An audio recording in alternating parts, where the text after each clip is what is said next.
Министрлер кабинетинин төрагасы Адылбек Касымалиев мамлекеттик салык кызматынын 35 жылдыгына жана салык тармагынын кызматкерлеринин кесиптик майрамына карата уюштурулган иш-чарага катышты. Төрага салыктар ар бир жарандын жана ар бир ишкердин өлкө алдындагы коомдук парызын аткаруусунун көрсөткүчү экенин белгиледи. Салык системасын уюштуруу бул чоң илим да, чоң саясат дагы. Дал ушул себептен улам сиздер салык жыйноо менен гана чектелбестен, бизнес менен өнөктөштүктө иштеген, коомдун муктаждыктарын түшүнгөн, ачык айкындуулукка жана натыйжалуулукка умтулган сервистик кызматка айландыңыздар. Бүгүн салык кызматынын 35 жылдыгын белгилеп жатып, каржы тармагындагы ишмердүүлүккө кыскача токтолгум келет. Сиздерге белгилүү болгондой, биздин өлкөдө улуттук кирешени кайра бөлүштүрүү функциясы көп жылдар бою начар аткарылып келген. Көмүскө экономика мыйзамдуу сектордон кыйла ашып кеткен. Акыркы жылдары гана экономикада тартип орнотууга жетишилди. Ошол эле учурда заманбап технологияларды жана жаңы эрежелерди киргизүүнүн аркасында көмүскө сектор мыйзамдаштырыла баштады. Каржы агымдары ачык айкын болуп калды. Натыйжада салык кызматы мамлекеттин жана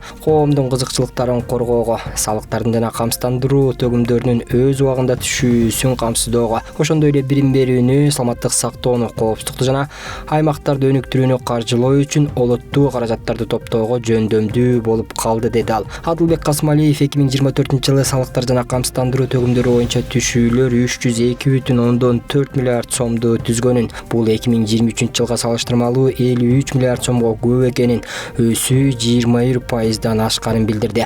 Үстүбүздөгү жылдын алгачкы 5 айында салыктардын жана камсыздандыруу төгүмдөрүнүн түшүүлөрү 147,4 миллиард сомду түздү. Бул өткөн жылдын ушул эле мезгилине салыштырмалуу 33,3 миллиард сомго же 28%га көп. Минкап башчысы бүгүнкү күндө салык кызматы санариптик өнүгүү векторуна күчтүү мамлекеттик орган экенин баса белгилеп, бир катар милдеттердин маанилүүлүгүн белгиледи.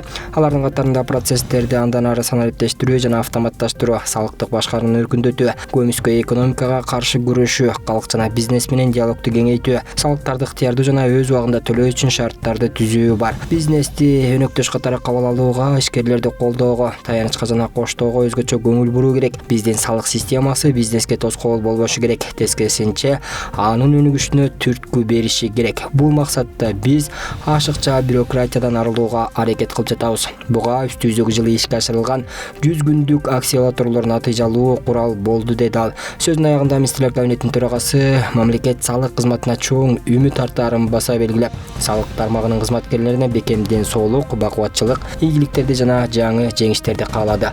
Андан соң салык кызматынын бир катар өкүлдөрүнө министрлер кабинетинин ардак грамоталарын жана министрлер кабинетинин төрагасынын атынан ыраазычылык грамоталарын тапшыруу аземи болуп өттү.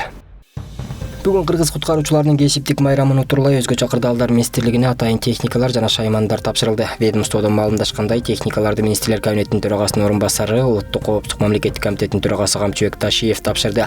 Ал куткаруучуларды кесиптик майрам менен куттуктап, жыл сайын өзгөчө кырдаалдардын санынын өсүшү реалдуу коркунучтарды жаратып жатканын жана жооптуу мамлекеттик кызматтардын аларга даяр болушу чоң мааниге ээ экенин белгиледи. Мен да бул министрликти ичинен жакшы билем. Сиздердин министрлик табигый кырсыктардын алдын алууда, адамдардын өмүрүн коргоодо, өз убагында куткаруу жана жардам көрсөтүүдө өзгөчө маанилүү ролду ойнойт, деди ал.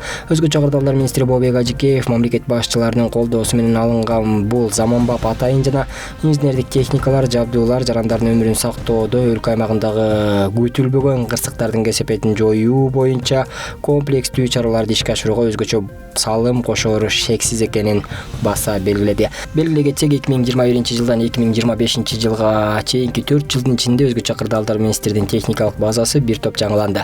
Жалпысынан министрликтин базасын 800гө жакын атайы техникалар түзсө, алардын жаңы келгени 572. Калгандары оңдоп түзөп, күжүрмөн даярдыкка келтирилген техникалар түзөт.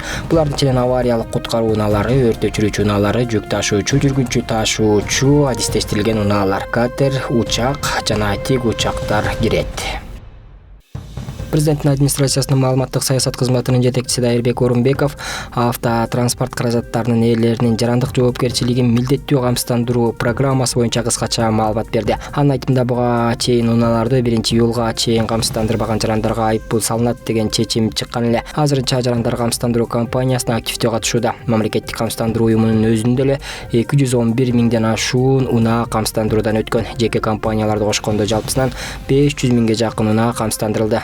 барлык тармактарда камсыздандыруу токтотулду деген туура эмес маалыматтар тарап жатат. Чынында камсыздандыруу иши уланууда. Бүгүндөн тарта күчүнө кирди болгону 1-июлга чейин камсыздандырбагандарга айып пул салуу боюнча гана убакыт берилип, кечиктиргендерге мүмкүнчүлүк түзүлдү. Демек камсыздандырууга жетишпей калгандар үчүн кошумча убакыт бар деди ал. Орунбеков убакыт бар экен, кийин камсыздандырам деген ойдон алыс болуп, унааларды өз убагында камсыздандырып алууга чакырды. Мен өзүмө таандык унаамды камсыздандырдым деп жазды Орунбеков. Кыргызстандыктарга жана сыртта эмгек миграциясында жүргөндөргө кунарсыз жерлерди өздөштүрүп киреше булагын арттыруу сунушталды. Суу ресурстары, айыл чарба жана кайра иштетүү өнөр жайы министрлигинен билдиришкендей, кунарсыз жерлерди иштетүүдө дыйкандарга мамлекет тарабынан ар тараптуу колдоолор көрсөтүлөт.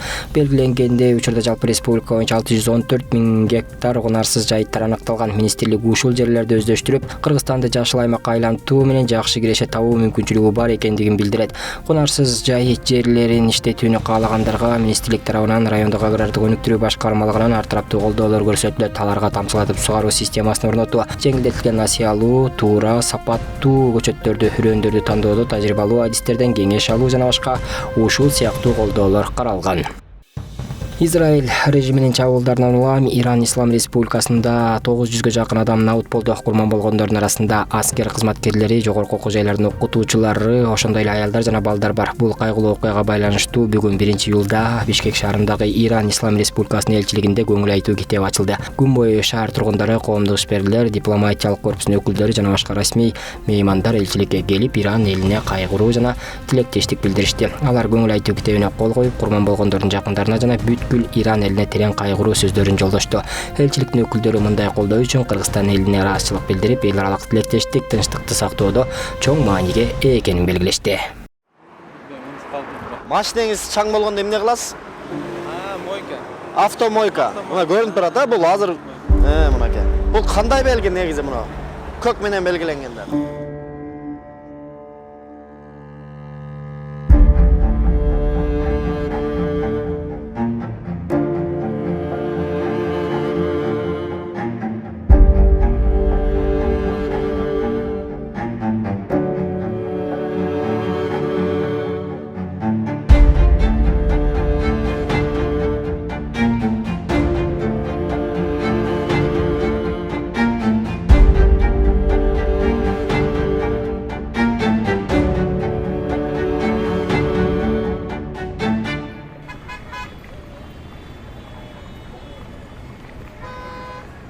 Кыргызстан мусулмандарынын дин башкармалыгынын курамындагы расмий дин кызматкерлери коопсуз жол кыймылын камсыздоо алкагында Кыргыз Республикасынын жол кыймылынын эрежелери боюнча конкурска катышты. Аталган конкурс Кыргызстан мусулмандарынын дин башкармалыгы жана Кыргыз Республикасынын ички иштер министрлиги, ошондой эле Кыргыз Республикасынын президентине караштуу дин иштери жана этностор аралык мамилелер боюнча улуттук агенттиги жол кыймылынын коопсуздугун камсыздоо башкы башкармалыгы менен биргеликте уюштурулган бул самалыкта аталган тармактын жетекчилери катышып, конкурсту көзөмөлдөштү. Диний кызматкерлердин жол эрежелери боюнча билим деңгээлин текшерүү максатында сынак жогорку деңгээлде өткөнүн, санариптик онлайн сынак республиканын 7 областында жана 2 шаарында уюштурулгандыгын жана конкурс жыйынтыгында диний кызматкерлердин бул жааттагы билими жогору экени маалым болду деп билдирди Кыргыз Республикасынын президентине караштуу дин иштери жана этностор аралык мамилелер боюнча улуттук агенттиктин төрагасы Азамат Юсупов.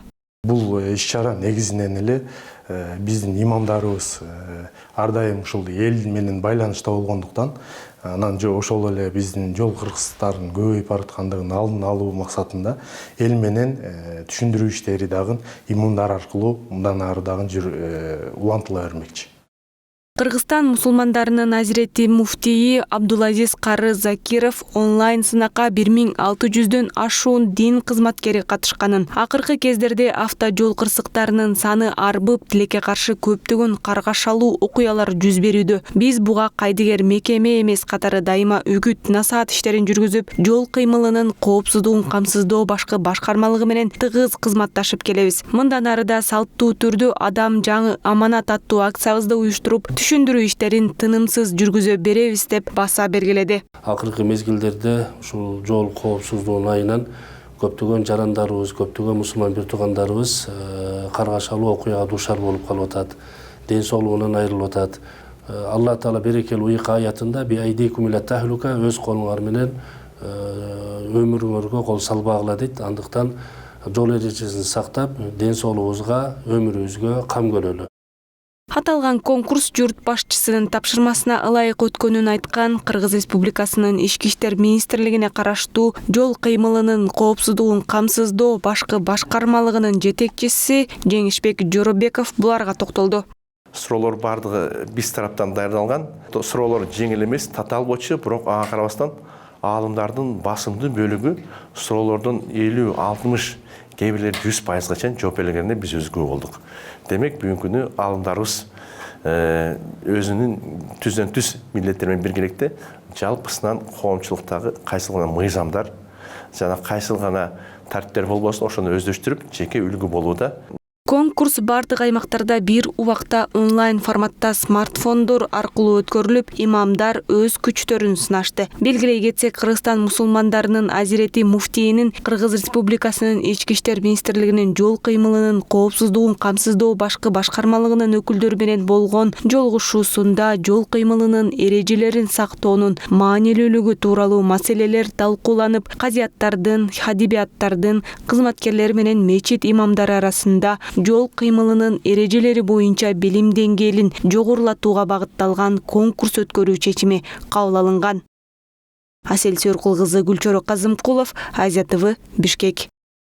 Аксы району туризмдин мекени. Жалал Абад облусунун Аксы районуна караштуу Балтыркан жайлоосунда Балтыркан 2025 туристтик фестивали өткөрүлдү.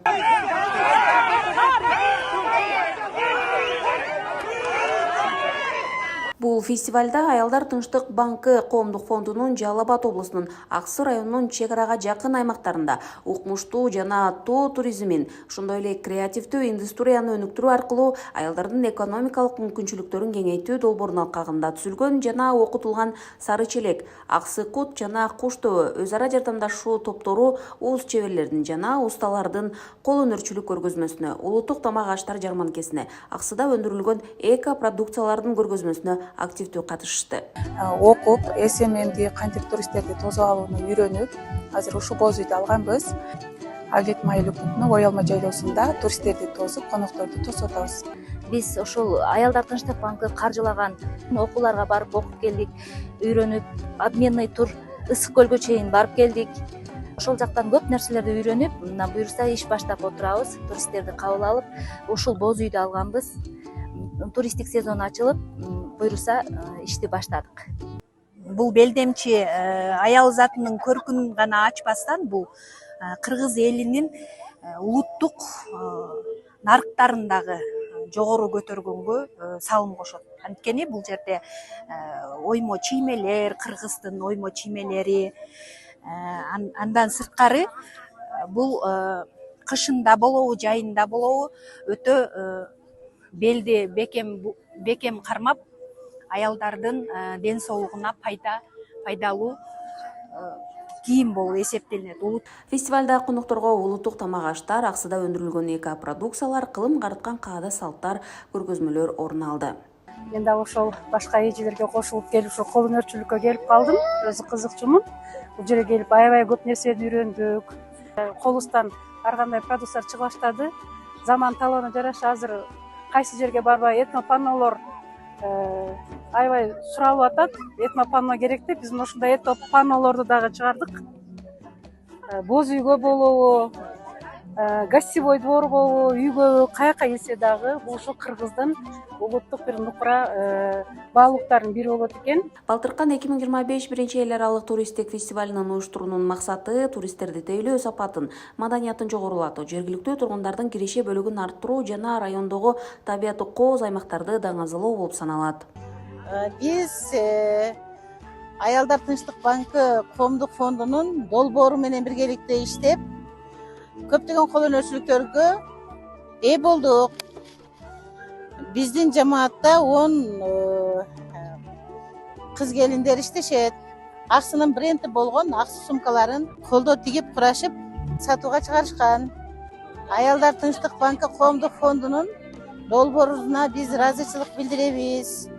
Биз күлсөк күлүп, ачка калсак ачка калып, ток калсак ток калып, бизди жол жагынан, тамак жагынан, жатакана жагынан, баардык жагынан камсыз кылып, көптөгөн областтарды кыдыртып, анан дагы сабактарга көпчүлүк учурда түшүнбөй калсак, аябай кичипейилдик менен, ушундай ак көңүлдүүлүк менен жакшы бизди үйрөтүп, жогорку деңгээлге чыгара алды. Ушуларга абдан ушул эжекелерге ыраазычылык айтам.